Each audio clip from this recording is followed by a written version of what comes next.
What up? What up? We're back. Yo, yo, yo. How we doing? What it do, baby? What it do, What baby? to do? You know who is not back? The Jets. They still suck. Bad coaching all around.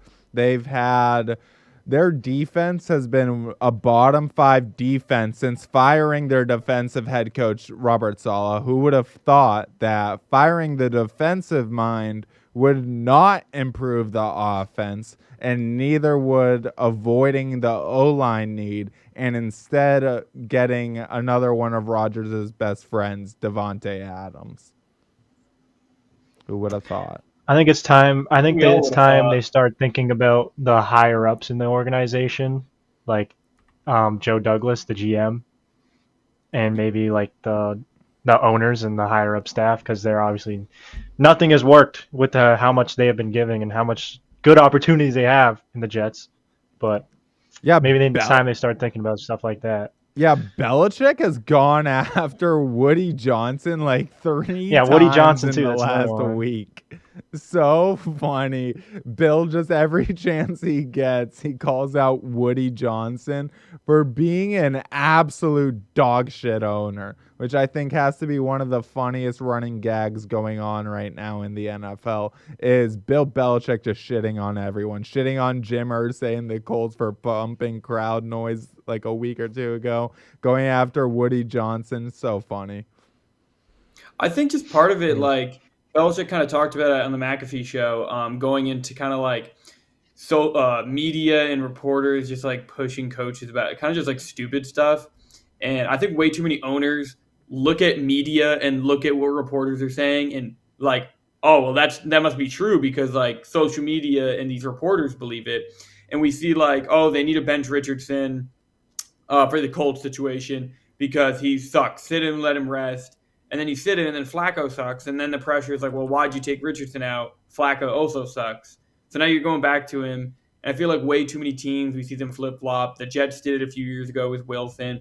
Patriots did it with Mac Jones. Panthers are doing it right now. It never works. And owners need to just start sticking to a decision and letting the coaches just like handle it. I agree. Like you said, we saw Anthony Richardson after being told like 2 weeks ago that he will not see the field for the rest of the year. He's back, Starting for the baby, rest of the year. as a full time starter for the rest of the year, they said. So Hey, I remember our agree. trigger? Remember our trick or treat? Maybe it's time he becomes the treat, like I said he could be in in the Colts organization. Already, maybe it's time. No, but I did find it funny about Bill Belichick because speaking of the Anthony Richardson thing, I started thinking, especially about Pat McAfee, because he talked shit about Carson Wentz. Then Carson Wentz gets traded in the offseason at the end of the year. Then this year, he says we got to ride Richardson. Obviously, every Colts fan was saying that, so they go Richardson. The week McAfee says get Richardson out, he's pulled. 2 weeks later, McAfee says, shit, that was a bad decision. They should go back to Richardson. And now they do. It's like Jim He's Irsay the inside is source. just listening to Pat McAfee and saying, fuck, if McAfee's thinking it, we gotta do it. Like it really feels like he might have some sort of sway on the low. Like I don't think he's some like actually like in Ursay's ear, but I think Ursay listens to him and is just one of those owners listening to the media. Like it seems like all owners are, according to Bill Belichick.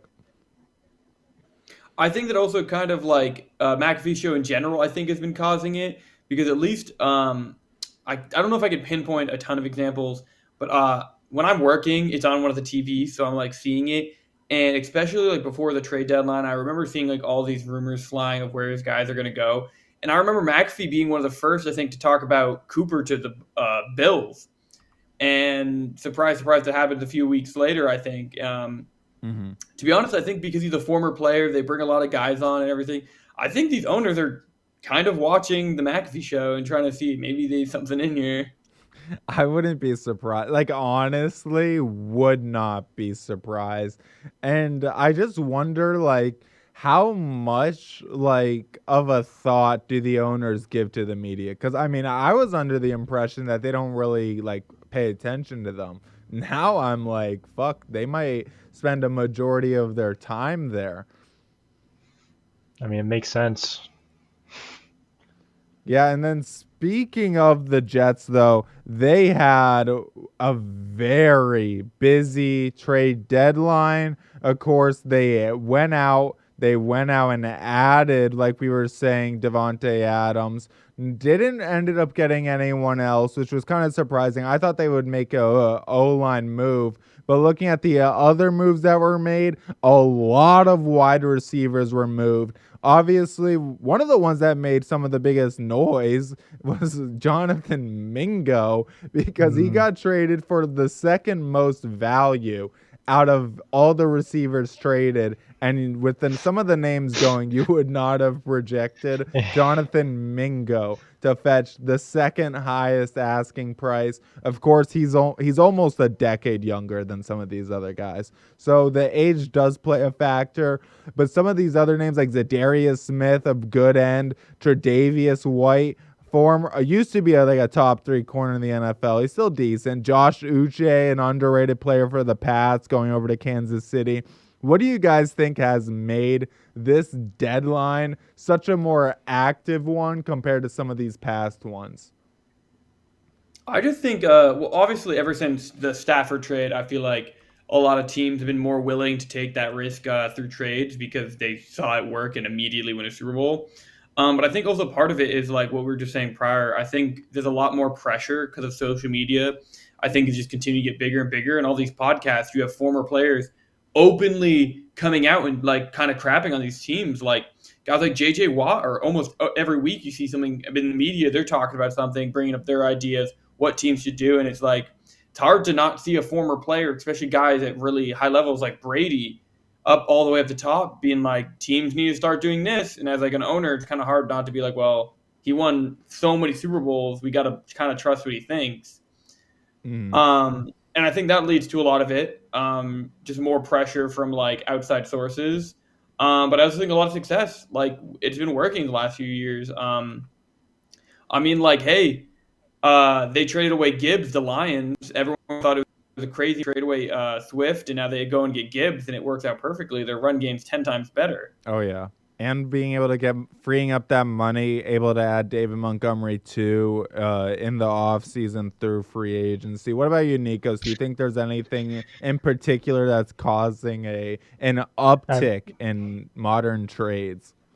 I mean, I agree with pretty much everything he said. I think the pressure builds on a lot of the teams and their organizations to try to go out and get these special guys when they see other people going for like big trades, like the Jets with Aaron Rodgers, Devontae Adams. They're trying to get like the older guys, and then a lot of teams have been doing that lately, getting the older veterans and maybe even also adding in young guys too to see if they can get an upper edge in competition, since everyone else has been improving greatly from all these trades in the past seasons. Yeah, and I think that's what's also helped push the receiver market, especially in this direction of being a trade deadline target. Not only because receiver relatively is the easiest position to like transition team to team. Like you're still running the same routes. You're not going to go to a team. They might call it something slightly different, but a slant's a slant. You're not going to go out and have to learn all these new routes and everything, or like a quarterback having to learn what every position is doing. I feel like it makes it a little easier. Plus, with the Jets getting Adams, every other team that wants to win it all in the AFC probably felt a need of, damn, if they're bolstering their receiving core, we have to bolster ours. It's like a tic-tac, like exactly. whatever you do, we got to match it. And I mean, the Bills were the best example. Only a couple days later, they go get Amari Cooper, being like, just because you got Adams, that doesn't mean anything. And I mean, even looking at deadlines like a decade ago, I mean, Aqib Talib to the Patriots in 2012, that was a pretty big move. But other than that, like Trent Richardson to the Colts, not that big. Percy Harvin to the Jets, that wasn't that big. A really washed Vernon Davis to the Broncos. Jamie Collins, when he was having the contract disputes with New England, he gets shipped out mid-season. Like, it's really been more recently where the trade deadline has become a much more prominent piece. But when I was also looking at the deadline from the past, I was honestly shocked to see what the deadlines were looking like a couple years before that, and I'm wondering if this is where we're going to head in a couple years, especially like the Jets, who paid the highest price for a player this trade deadline, is definitely not getting their return on value. Even if Adams comes back for one more year, I mean, they're not a playoff team unless they really fix that O-line in the offseason. And if we go back like over a decade ago, 08, 09, at the turn of the decade, you saw some more big names getting moved. I mean, Roy Williams, who had some insane seasons in Detroit, getting shipped off to Dallas, not really doing much. Tony Gonzalez becoming a cornerstone in Atlanta. That was big. But Braylon Edwards to the Jets, that didn't do much. Richard Seymour to the Raiders. They gave up a first-round pick for like a 33-year-old guy at the end of his career. Then even the years after that, you take a look a little farther, Marshawn Lynch, Deion Branch getting moved, Carson Palmer getting moved, a QB mid-season. Imagine one of these guys like, I don't know, like who would be sitting, I mean, like a Sam Darnold, Baker Mayfield. Like, imagine one of those guys I feel like getting a traded Tua for would like be a a good, first. like Oh, a Tua Tua? move midseason. Yeah, that would be so shocking. But I mean, we might be entering the realm where maybe that won't be as shocking, and the trade deadline is slowly going to become more prominent. But do you think we'll hit a tipping point again where we start seeing some weaker trade deadlines that more that resemble the 2010s? Or do you think this is starting to be a movement? I think in general the talent pool is just increasing now, and the value for these talented players, and we're just getting more and more of them. I feel like as we move on with football now, and teams are seeing that, and then I feel like it's just going to only boost the trade deadlines. I'll agree with that. I feel like the last couple rookie classes in general have been pretty insane. Did you just shit yourself? No, I keep fidgeting with something and dropping it. Sounded like Here, I'll a do it little again. queef there. Like, I heard it the first time, didn't think anything of it. Then I heard it again, and I saw you like smile, and I was like, "What's going on?" That's what I was laughing about because I knew it sounded like that, and I just couldn't help from laughing. Bro's just letting them rip. I actually wanted to jump in really quick. I actually am on the opposite end. I do think trade deadlines are going to start becoming weaker. I don't think yet. I think we're still a few years away, but I think the Aaron Rodgers trade is going to be a lesson for a lot of teams to avoid older players. And I think the Adams trade is just another one adding on top. And I mean, like, it kind of worked out for the first week, but ever since, Cooper hasn't done much. He's been injured, hasn't played, and the Bills are probably like, I mean, like, have we gotten much out of Cooper yet? Yeah, like they And the were Like, Chiefs they've are been winning liking without him, but Hopkins. it's like The Chiefs all are these liking older guys Hopkins started right to now. trade, and I think eventually they're going to get to a point where it's like, is it worth it to really go give up capital for these guys who might not do something? So I think in like 5 to 6 years, we could see trade deadlines start to weaken down again. I also think part of it is going to be because I think a lot of teams are going to try. I think we're entering a stage of better development soon. I think the NFL is going to slowly transition into a point where like a lot of younger guys are going to sit.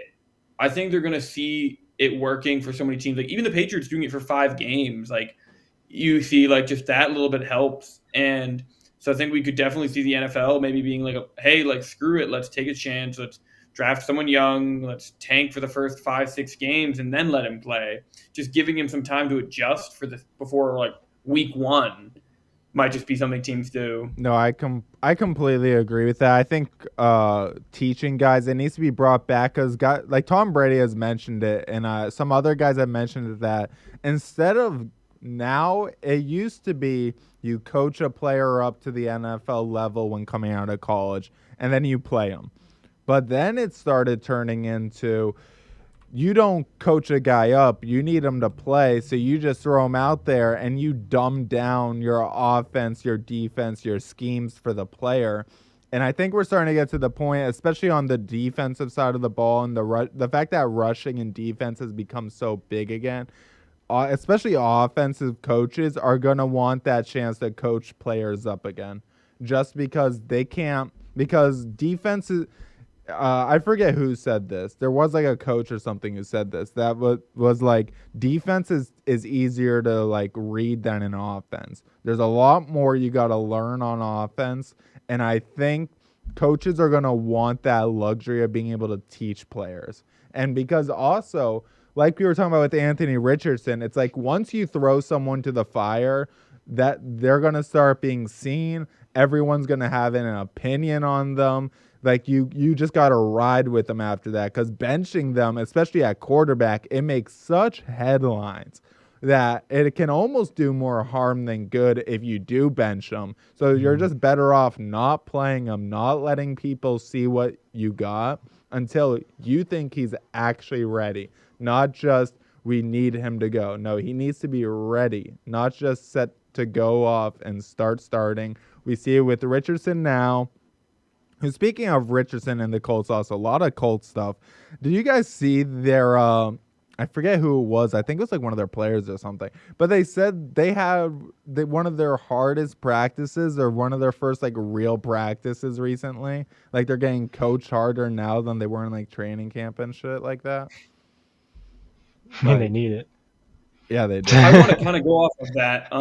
One thing I've noticed with the league, and I know a lot of people have talked about it. I think Bill Belichick has talked about it, which is like the quality of coaching and the quality of like attention to detail is just so far and below down. I know Brady's talked about it, but the level of talent is lower. I think players overall are more athletic, but does that necessarily, in my opinion, mean that they're better? No, I think the players are worse than they used to be. They get away with so much more, and I think coaching is kind of slowly disappearing, where like guys come in and they're like, oh, I'm going to do what I did in college, and the team's got to figure it out around me. Like, I don't know if you guys saw it. I forget his name. It might have been Ryan Clark who said it today, but he said that it was Louis Riddick. He said that everyone on the Bears team, except for Caleb Williams, needs to know that they're on the chopping block, because Caleb Williams isn't going to change. They have to change around him. And I think that's just a stupid idea. Like, the team should not change around the quarterback. The quarterback partially has to adjust to the roster. Like, you didn't see Brady being like, well, I'm just going to throw Hail Marys every play because I have Randy Moss. Like, he still played offense the right way. I mean, sometimes you got to check it down. Sometimes you got to play simple. That's where it can go down to like just so like the college system. Like, this isn't just an NFL issue. This goes down to the colleges and all, because Brady was like, I learned in a pro style offense. I think colleges, in a way, like it really is to prep players for the NFL, like winning an NCAA title and everything. Like that stuff's really nice, and coaches really care about it. But really, it's about getting guys ready for that next level, if they're able to go to the next level, and just running completely different offenses and schemes and stuff that they will never, ever see again after their 4-year college career. I don't think that's best. I think they need to I think having their spread and speed offenses and air raid offense, it's really good. And it's best for what they need to do to win. But I think they need to start almost incorporating maybe a little, especially in the SEC, maybe a little more Big Ten under type center. offense. Go under center. Yeah. They need to go under center. The fact so that obvious. I think it was Drake May, this class. I'm pretty sure it was Drake May. But the fact that quarterbacks are coming into the NFL without ever going under center once, not even in high school, middle school, pee-wee, college, all that, never once sticking your hand on a center's ass.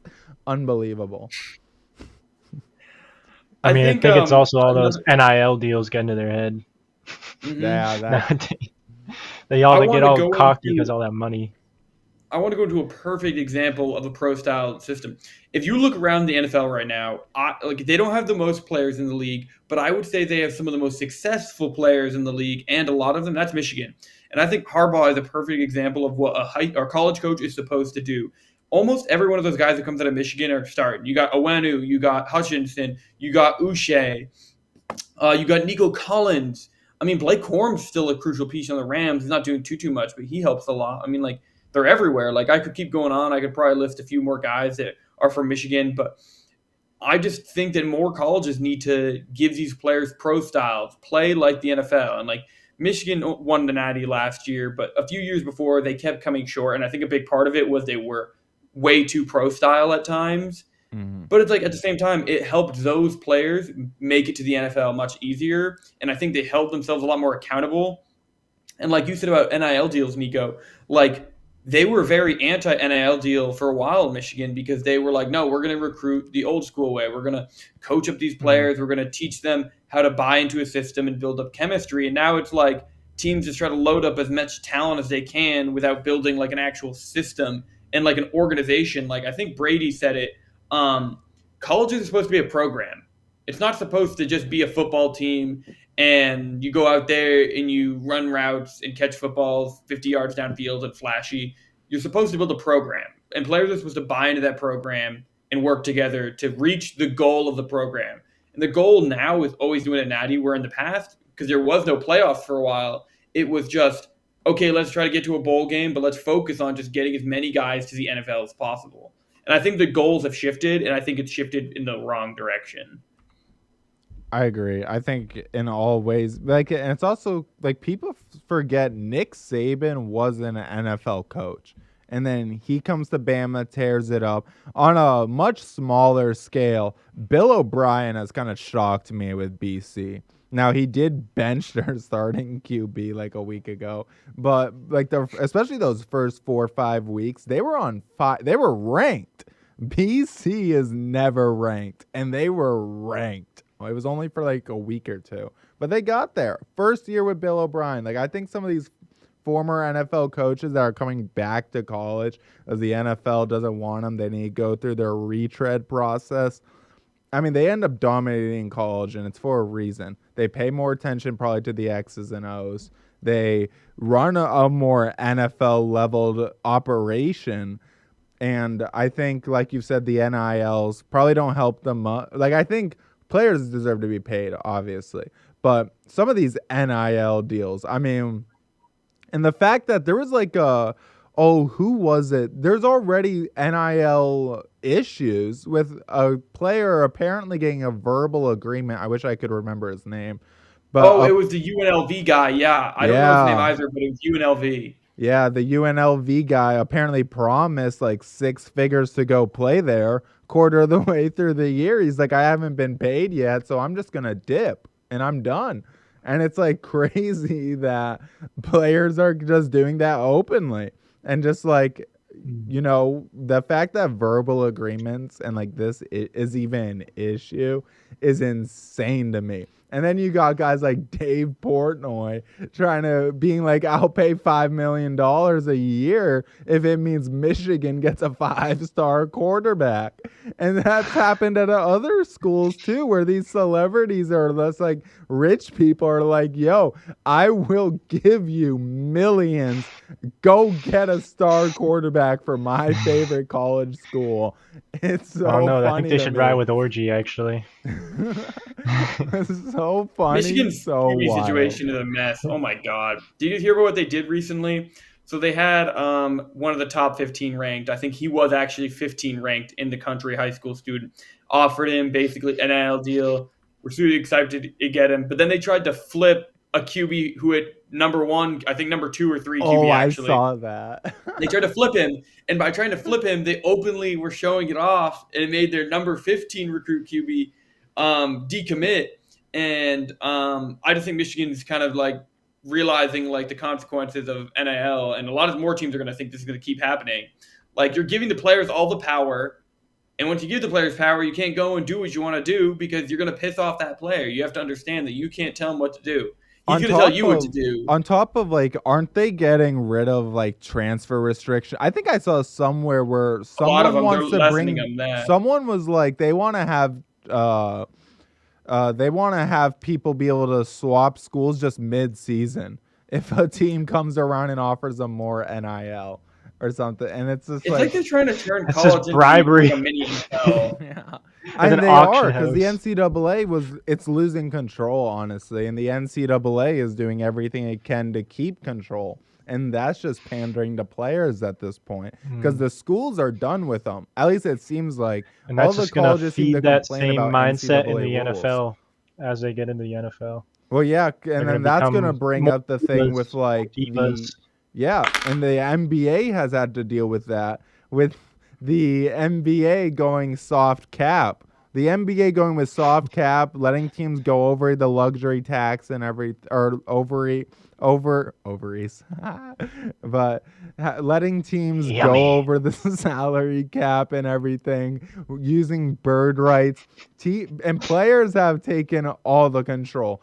I mean, LeBron James, honestly, LeBron really started it. And The sunshine. I hate LeBron, but I respect him for this. He has made it so players have all the control. If LeBron doesn't like his coach, he is fired. And I think You that guys is actually heard about what's crazy. going on with Bronny? So Him getting Bronny shit was in the G basically League. he's not going to play away games because G League players have to take public planes for away games, and they don't want Bronny on public planes because of how famous he is. So he's only going to be playing home games for the G League. What? Don't forget, this is the highest paid, like, late second round pick of all time. And he was, bro, It's insane. that's Players wild. have too much power. And I don't think there's an issue with players having power in sports, but I think players just don't have the same responsibility and understanding of having that power because they think it means they can just do whatever they want and not face consequences. And you have guys like Jameson Williams who continue to break the rules and then be like, "Oh well, I play for the Detroit Lions. Like, let me go, officer." And it's like, there's like this cockiness and ego that is being built, and it's starting at the college levels, it's starting at the high school levels. They're getting so much ego and so much power, and it's just at some point, I think it's going to snap, and I think it's either going to be the players are going to continue to win, and it's going to keep getting worse, or I think the owners and NCAA and other programs like that are going to start to take more power. To be honest, I think we're kind of going away from that way, and I think we're leaning more towards players are going to keep going until it kind of almost ruins these leagues. No, yeah, I mean, the players aren't going to let up. They're going to push it, and I'm all for, players need some sort of power. The owners can't just own them. Okay, like we've seen this being like when the free agency was introduced in the 90s, that freed players so much. But I think when they get to the point where they can just be like, I don't like this team, get me out of here, and then they just do. And I think it's big for teams to hold their ground a little, be like, hey, at the end of the day, you signed a contract to be here for what we do. And like Bronny, they overpaid by what's his contract, like $4 million? So they overpaid him by Something like that, yeah. $3.8 million. So just overpaid him by $3.8 Hey, but million. his last name is James. Yeah. I forgot. And that's another issue that I've seen a lot of people on like Instagram and just comment sections complaining about the fact that we used to really just see like people from terrible situations, like broken homes, like literally homeless at points. These kind of players coming out of nowhere and being able to make some money, make a living, and make the American dream happen in sports. Whereas now, so many people are related to someone. And then I've also seen people, Nepo babies. Yeah, especially when it comes to the NBA, I've seen a lot of people complain about how like there's no like hood players anymore. Everyone comes from like a nice house, nice neighborhood, and they played like on 3 different leagues growing up. Like, so they're not scrappy. They're coming through the what's the league called? The AAU system. And it's just not the same anymore. I mean, you can't really get mad at them because they're getting It's the because they've handouts and they're taking monopolized the it. handouts.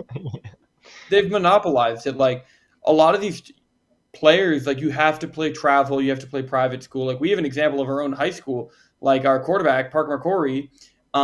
transfers to a private school because he knows there's no real chance for him to get like a good offer from a college playing at like this hillbilly location. So he goes and plays at a private school, and then 5th years just so he can get a better offer and free redshirt for a year, and then he goes and plays for UCLA. And it's like so many players, that's how it has to be. You have to have the money to go to private school, the money to go to a travel team, money to for your parents to afford to take you these, feed you, do all this, get you the new cleats, the new everything. Like it's just so expensive now that it's almost like impossible for like people from like impoverished areas to really stand a chance at this point. Like you can be as good as you want, but if you don't play at a private school, they're not going to know you exist. Yeah, it's impossible to get any exposure without connections. Oh, yeah. And I mean, at that point, you can start getting upset at like the trickle down economics of like college programs or NFL programs. Not really like, Evan, you've seen it and kind of lived it. Like some of these lower level guys that are supposed to like do all the film work or like look at some of these like possible guys to bring in, they're not getting paid to look at people. No, they're so not. it's so hard to find the diamonds in the rough if you're not even treating the people correctly who need to go find those diamonds for you. And I think it's I think it's almost like not the opposite issue, but it's very similar, but at the coaching level. Like I said, with athletes having to go to private schools and buy all the equipment, you have to have played in college, played in the NFL to get all these coaching opportunities now. But where you have guys who are debatably sometimes more talented sitting in your office, but you're going to go take the guy who played because, oh, well, he's your buddy, he played. Talented as in like evaluating, like qualified. better at evaluating talent, right? Yeah, better at evaluating talent. Yeah, like some guys are better at evaluating, some guys are better X and O's, and not necessarily are they getting chosen anymore. Like you're seeing sometimes just like a guy who played, and there's nothing wrong with it. I think people who have played do have a lot of experience, and sometimes they do know more, and I think they should be the right pick for the job. But it's not always the case. I mean, like you see guys like Bill Belichick, who's one of the greatest minds of all time. He really didn't play, like he did play college, but it wasn't like he was like a top crazy athlete. That didn't get him the job. But now you see guys like, no offense, like Deion Sanders, who is doing a really good job. But if he didn't play in the NFL, is he really going to get that job? Like obviously, like a lot of others would change. But like, I just think it's weird how athletes have to go to private schools and have all the equipment, and now coaches are also players. It's like, I think it's hurting the sport where you focus too much on the athletes rather than the brains behind the operation. Yeah, and Nikos, you've gone through trying to be recruited and stuff before. So do you feel like maybe if you were at a better school or something, you could have maybe had a better opportunity in a way of getting looked at? I mean, Having a real quarterback, maybe? I even going to like multiple camps. I went to the Rivals in New Jersey. I literally drove down to New Jersey, went to the rival camps, did rival combines, tried get as much exposure. I went to University of Albany, went to even one of the Clemson camps, went to UNH camps all the time, went to so many other colleges. And it's still so hard to just try to put yourself out there because there's just so many other players and coaches often overlook.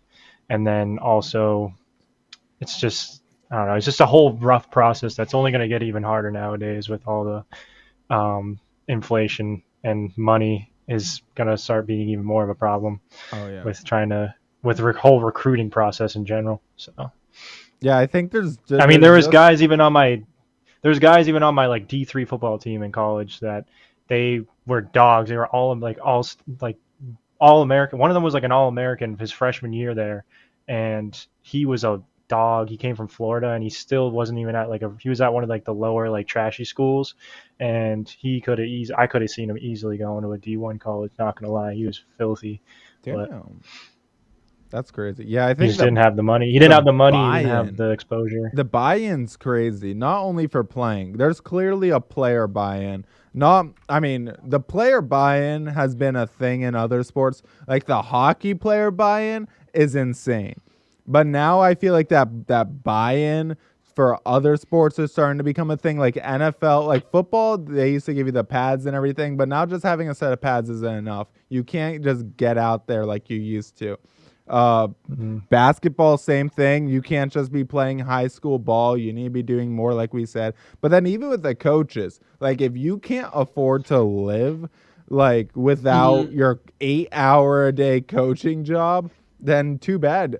Like it's But like you need it's to not even already 8 have hours. money. Here's the thing: it's like a 12, 14 plus hour shifts, and a lot of the time you're doing someone else's work who they pass down to you, which I think obviously like you're lower down, you're gonna do a lot of work. But I think at times it's frustrating when you see that like sometimes the guy who's most important to the program is getting paid like the sixth salary on the team, and like it doesn't make sense. And you see other guys getting paid, and then you constantly see those guys who are getting paid more go and ask this one guy, like, can you do this for me? Can you do this for me? Can you do this for me? And it's at one point, it's like, why are you more paid? Why are you more paid? That's true. And it's I because that person played. It's almost And, like a or he's good lot of friends. these teams are just poorly ran businesses. Like if they just had a new head guy. And I think there is this enamoration for former players where it's like, oh, you're a former player, you should know how to coach it. But a lot of people can do and not like share that knowledge. Or a lot of players are insanely good, but they don't know a lick about it. They're just insanely talented athletes. Like, you wouldn't send Gronk out there to coach. Like, Gronk's awesome, great football player. But, like, he didn't know his X and I mean, O's. dude's kind of He a ran brick, though. routes. He ran around. He was like, give me the football. Give me the football. Yo, Oh, I speaking have of the Gronk, football. Stiff arm. speaking of Ha Gronk, ha ha ha ha. this is slightly off topic, but you guys know that that home run steal or that foul ball steal the Yankees fan did during like games 5 of the World Series or Mhm. whatever. Yeah, I Didn't think even I Do you know it was guys remember. see I Gronk. that think I was remember Gronk's that. best Yeah, friend in college? yeah, I saw that. It's like, of course, Gronk knew the two idiots that got flamed by I kind of fucked with it. I thought it was funny. Like, yeah, you can't do that, but that was a very funny moment. But then, so there is about all of that with the NFL buy-in and all of these issues. But there is something that might be a little more, not an issue for us, obviously, but for baseball fans in general. They might have an issue relatively soon, especially if this year's number one Japanese guy, Roki Sasaki, an insane pitcher in Japan, goes to LA. Plus, then you got the rumors that Juan Soto, I mean, he said he'll go check out every team. But the fact that Juan Soto might be going to the Dodgers, like, baseball has a salary problem. The disparity, like, I think it was the Athletics, had a payroll of 30 million. There, every team in the NFL and NBA has at least one player making 30 million. Then in the NHL, of course, they have a cap floor. So no one, obviously, because the cap is so much less, no one is even near that 30 million a year mark. But you have teams within like $15 million of each other total spending because of the cap rules in place. And guys, do you think baseball is truly going down a problem where, I mean, their numbers for viewership has already been going down year to year. But do you think baseball is going to have an even bigger problem on their hands if, say, let's just say hypothetically, the Dodgers next year go and win it all? Here's a little chart on how the salary cap works in every single league. And the MLB, of course, no cap. So you see a lot of bunch of no's on the salary floor. They don't have one. Spend however much or however little you want. And this is the craziest part. So the Athletics are around $30 million total. There's some other really bad teams hovering around that mark. The Tigers are around that mark. They're currently in contract negotiations with their only good player, and those aren't going good because the Tigers are being cheap. But do you think that the MLB's in a lot of trouble and they should copy some of these other leagues? Which, if we're going into cap, I hate the way the NBA does their cap. I hate the soft cap. I think I love it as a Celtics fan because we have a $500 million luxury tax penalty right now. But which league do you think does cap the best? Do you guys think the MLB is kind of fucked? Because apparently one of the biggest issues with the cap is the players don't want the cap, because you got a guy like Shohei making 70 million a year, and if there was a cap, that would be impossible to do.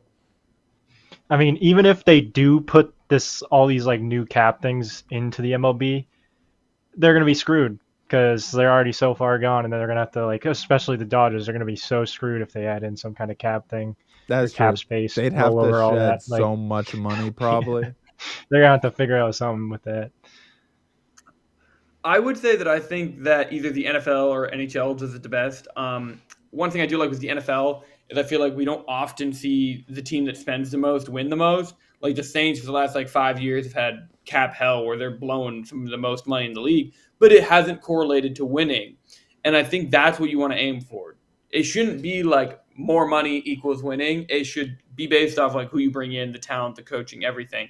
Yeah, like obviously if you pay more money to get better players, it should result in wins, but it shouldn't be a guarantee. And I think that's the issue in baseball right now, is you can just spend so much money to have such a good roster that it's like impossible for you to lose. And that's what the Yankees Dodgers was. It came down to the top two teams in spending, but one team had $100 million more put down. Yeah. And it's crazy that you can Yeah. even say that the top two spenders made it, but there's $100 million disparity between 1 and 2. It is insane. I will say this: baseball has been relatively lucky that the top spenders, they're usually in it, but they're not like the Dodgers. This is their, and they won in the COVID year. Who cares about the COVID year? But the Dodgers this year, they truly broke baseball with everything that they did. But I'm glad you brought up that the winners doesn't always win, because next thing that I really want to go over is just the off-season champion title. Okay, of course, this year, the one that's really on my mind as of right now is the Nashville Predators in the NHL. They went out in the offseason, spent, I think it was the most money, at least since like 2010 when the new free agency rules, or '05, I mean, when the cap was introduced. This was the most money ever spent in an NHL offseason, and they're in dead last right now. Okay, then, of course, other years, you got just this decade, some other teams, of course, the Jets in the NFL getting Rodgers last year, and then the Broncos the year before that going all in, trying to get Russell Wilson. NBA, the Timberwolves trying to go in with Rudy Gobert. MLB, we've seen the Padres trying to pull a Dodgers, going and getting Juan Soto, Xander Bogaerts, and Eric Hosmer when they went out and got all those guys. Now they're all gone because they couldn't afford to keep it. But the Rangers did it successfully with the Corey Seager and Marcus Semien addition. And then, of course, the Buccaneers and the Rams were successful in 2020 and 2021. But I feel like overall, for the most part, off-season champions are not successful. Especially, they've been slightly more successful this decade. But if you go back to older decades, this is much more of a new phenomenon on teams being actually good. If you look at some of these other ones going back, I mean, much weaker returns year in, year out. So what do you guys think makes one of these offseason champs, like what makes a couple of these actually go really good, a couple other really well, and really bad? And then finally, do you think going all in an offseason normally is a good strategy to have if you have the money to do so? I'd I mean, first like anytime to you chime dive, in and quickly just say in '08, Brett Favre, 2023 or 2022, Aaron Rodgers, almost the exact same situation, and I can't believe how much of it copied itself. I just think it's insane. I don't really have much else to say. I just think it's stupid, and thank you, Jets, for always being stupid. It is It funny. makes my day. Two It makes my aging day. quarterbacks on the verge of retirement. Both have had talked about retirement. Of course, Favre actually retired, but Rodgers talking about retirement. Now they're in the same spot. What about you, Nikos? I mean, any team going full force into the free agency during the offseason, I feel like they always have a chance of being successful when they do that, when they put their full effort into free agency. Then also, if they're having a good draft pick, then they're obviously going to set themselves up for success. But oftentimes it's not the case, like you guys are saying. So, I mean, it really depends on how you play your cards in the free agency. I Yeah, mean, yeah, just I not. It's really like a dice roll a lot of the times. Yeah, I think a couple of these big things that, especially the winners of the off season, is always a really interesting thing to me because a lot of the times the people that are brought in during these super off seasons are usually damn near almost always over 30 or right on the cusp. Mm-hmm. Where I think teams need to really think more about like, okay, it's like of course like the Predators. Okay, they've been bringing in some mid-30 guys, like, and they thought like their 1-2 center punch is a 33-year-old Ryan O'Reilly and a 36-year-old Steven Stamkos, and people Some old thought, men. damn, that's NHL Stanley Cup champs right there. I think people need to dial it back a little, especially when these players are older or have already shown little dips in decline. Of course, this is a real throwback and isn't on any list that I've had. But the 2013 Atlanta Braves, thinking bringing in B.J. Upton and Justin Upton, that's a terrible idea. They were just like, oh, we got the Upton brothers. Another terrible one, which I actually did have. Let me quickly, just so I can pull it up. The 2013 Minnesota Wild going out and getting Zach Parise and Ryan Suter, two guys that they thought were going to be superstars for them, but of course they weren't because they were already 2029. Parise had already had his best season. Ryan Suter, he had a couple great seasons in Minnesota, but he was already like 2029, and you're signing to a 7-year, 8-year deal. Like, you're not going to get a great championship. And then especially when those contracts do end up sucking, which this is something I think the MLB, just for the sheer fact of love for some teams, like you can kind of get away from it in the other leagues. Like NHL, you can buy someone out, you can get rid of them, but then you got to still take on that cap hit, just not as much. NFL fucks you, especially if your money is tied up in the signing bonus, because then you got to pay out that whole contract within 2 years, which can absolutely destroy with no you. return at all. Yeah, as we've seen And with I the think, to be Broncos. honest, I think it's the way it should be. Like, I think there should be some risk and some reward for going after players like this. I think it's kind of dumb when you can go after a player and there's loopholes to get out of it cap wise. I think it's good for leagues to be honest, like teach the lesson, like stand too close to the fire, burn your hand. I mean, like, yeah, it's tempting to go be like, I'm gonna go trade for a new quarterback, new wide receiver. I'm going to go try to get the pitching all set, and you blow all your money, and it may not work out. You shouldn't be able to go, okay, let's just start over. Let's whatever, like get rid of you. You buy. I think it's good for leagues to be like, well, shit, that didn't work, because it pushes leagues to be more smart and think more with their decisions. Except when you're the Jets, you just do the same thing over and over again for 50 years, being like, why aren't we winning? Because they're And cursed. Jerry Jones is in the same boat right now. Yeah, And I know you won't see this Jerry Jones, but if you do, fuck you.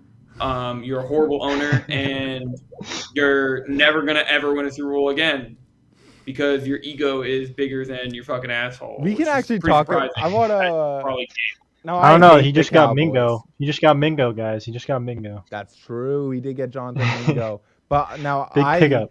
I hate the Cowboys, so I don't really like talking about them. But we can talk about them real quick for the sheer fact that, according to Jerry Jones, okay, now going into this season, I feel like most fans read past Jerry Jones being like, we're going all in this season. He didn't go all in this year.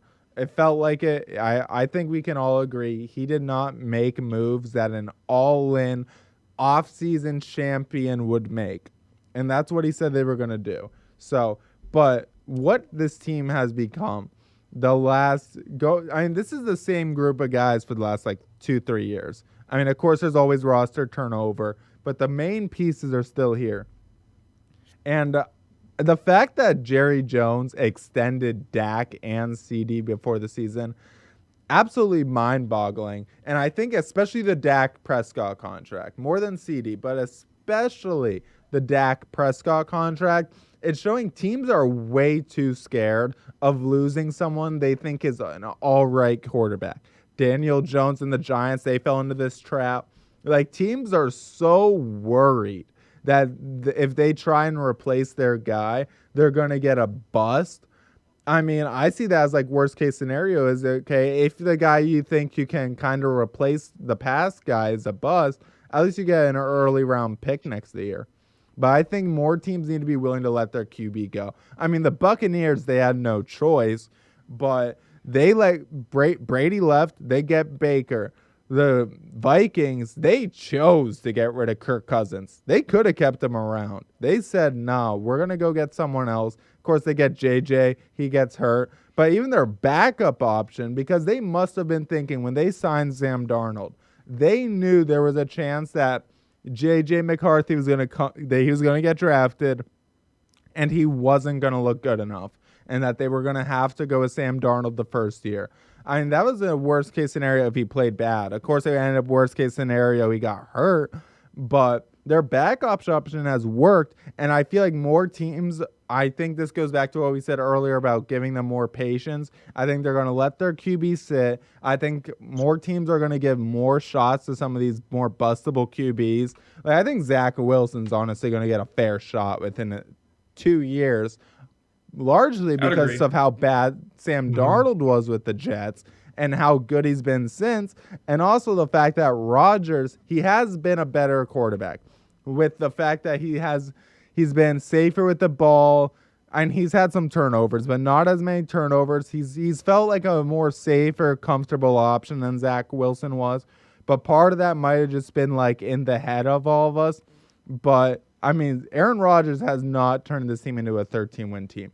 Zach Wilson would be doing the exact same thing if he was on this team. And I think that's eye-opening to a lot of teams of like, hey, maybe these QBs aren't bust. It's the team around them. Because I think almost like when Pat McAfee said the owners listen to the media, I think they listen to the media about how their quarterbacks are. And the media is so quick to want to get rid of a QB and call him a bust. That's made owners now start to be so quick to call their player a bust compared to before when they would give their guys like Jamarcus Russell got 3 years.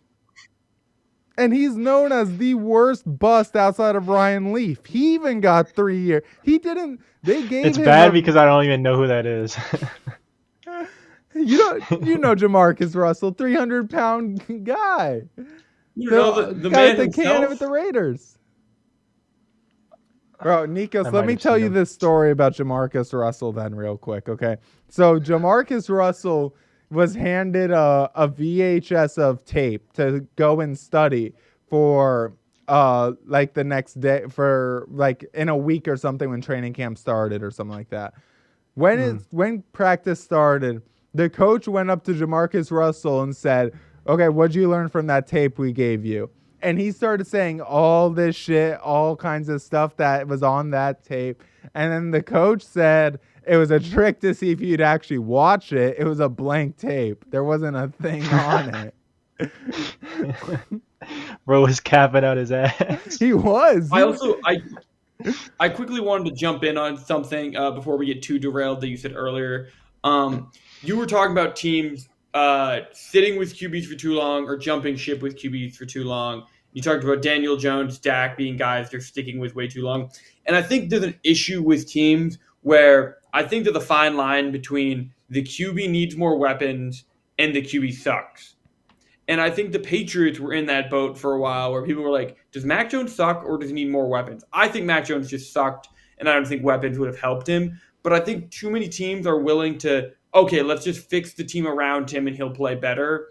And in the case for the Giants, it's not the case. Like Daniel Jones started off the year great, but he's falling apart once defenses realize this is Daniel Jones at the end of the day. You can't just let him feed neighbors all day. And I think with Dak, I think Dak does have a lot of potential, but I think a lot of it comes down to, one, McCarthy's the head coach, and they don't want to bring in a real head coach. And two, I love CeeDee Lamb, but you can't expect your quarterback to play great when there's no run game and only one good receiver. Like Tolbert's okay, but is Tolbert really a wide receiver too for your offense? No. And I think it's two scenarios where I think the Cowboys should hold Dak and try to build around him. I just think Jerry Jones is the main core of the issue, and he has to go before you actually would see that team do much. And then you look at the Giants, where I think it's the opposite situation, where you're sitting on a quarterback where you should have stopped. And I think teams need to find that fine line between good but needs more help and sucks, not enough help will help him. I'm going to go with I think something that needs to happen, and I've seen even other analysts, like Colin Cowherd has brought this up, okay? And he doesn't even know Christian Wilkins isn't on the Dolphins anymore. So if he's even going to say what I'm about to say, then it's a real thing. And it just comes down to, you need to have your team built at least a little. You need to be able to judge your QB and not have to say, well, our team sucks, so who knows? They need to actually have something around them. I mean, the Patriots haven't really helped out May too much, but they did help him out a little more on the O-line. I mean, they brought in Antonio Gibson, who I think is a better receiving back than Zeke. So they've done a couple little moves. Other places, I think you just need to have a team around them. I mean, you see, even the Panthers have been trying, kind of. They added Deontay Johnson in the offseason. They drafted Jonathan Brooks. Then you got another team that's really tried is the Bears. I mean, the Bears, I hate how much shit the Bears have got. I think I brought this up last time too. But the shit the Bears have gotten for not supplying enough around field. I mean, yeah, they could have done more. They could have done what they've done for Caleb Williams. Okay, the Bears clearly have a coaching issue right now. But they went out, they got DJ Moore for Justin Fields. They got him a couple weapons. Darnell Mooney was there. So it's not like Justin Fields had nothing. I think it was clear he was just a one read and run guy. But some of these other guys where it's they still can't decipher whether he's good or not because of talent, they should have built that talent up beforehand. And I think part of it they wouldn't be in that position in the first place. That's partially true. I think parts of it's program too. Because look at the Chargers. The Chargers went the opposite route and got made fun of for it, but they're 6-3 now, so they knew something we didn't. And that was, sometimes you got to take away from your quarterback, and it works. They got rid of Keenan Allen, they got rid of Mike Williams, they got rid of Austin Eckler, they got rid of some guys on the defense, J.C. Jackson, and everyone came into this year being like, the Chargers are just blowing it up. They want to suck this year. What is Herbert going to do? And look at Herbert, you could say, oh, maybe he needs more weapons around him, but he's made Quentin Johnston look good. Just give him some time to settle in. He did. You have Ladd McConkey. J.K. Dobbins has been revived. And I think a big part of it is I think there's a coaching issue in the league right now where we talked about it earlier. There needs to be a program and chemistry and an identity built for a roster. Because when you can actually build an identity with a roster, they're going to look so much better than a team with all the talent and no identity. And I think that's part of the issue, I think, with the Patriots right now, and I think they're starting to find an identity. The last few weeks, especially with Brissett and a little bit with May, they had no identity, and they're like, what kind of team do we want to be? Do we want to run the ball a lot with Stevenson?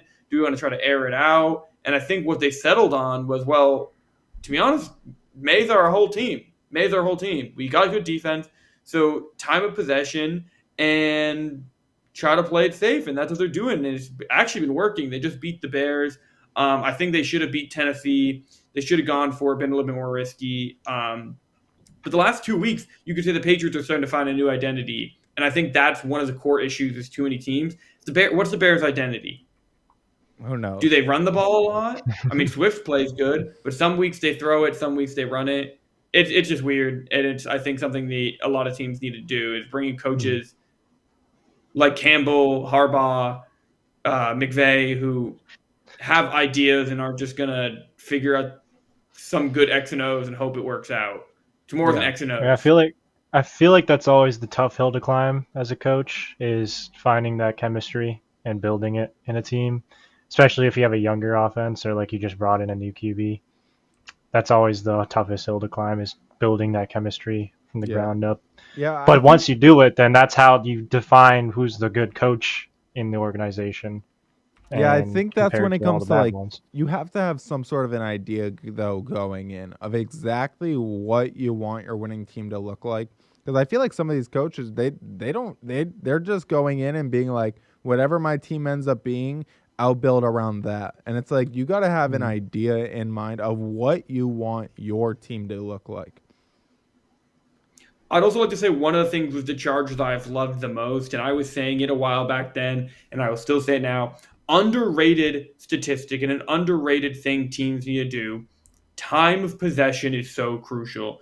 Teams with high time of possession are generally more successful because it keeps their defenses way more refreshed.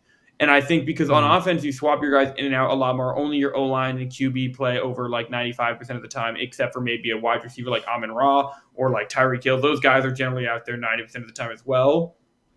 But time of possession is very effective. And in the past, the Chargers were always a score fast, defense on the field team. Like Staley, I just don't think really cared about that. He was just like, hey, let's try to score as fast as we can and get the ball back on defense.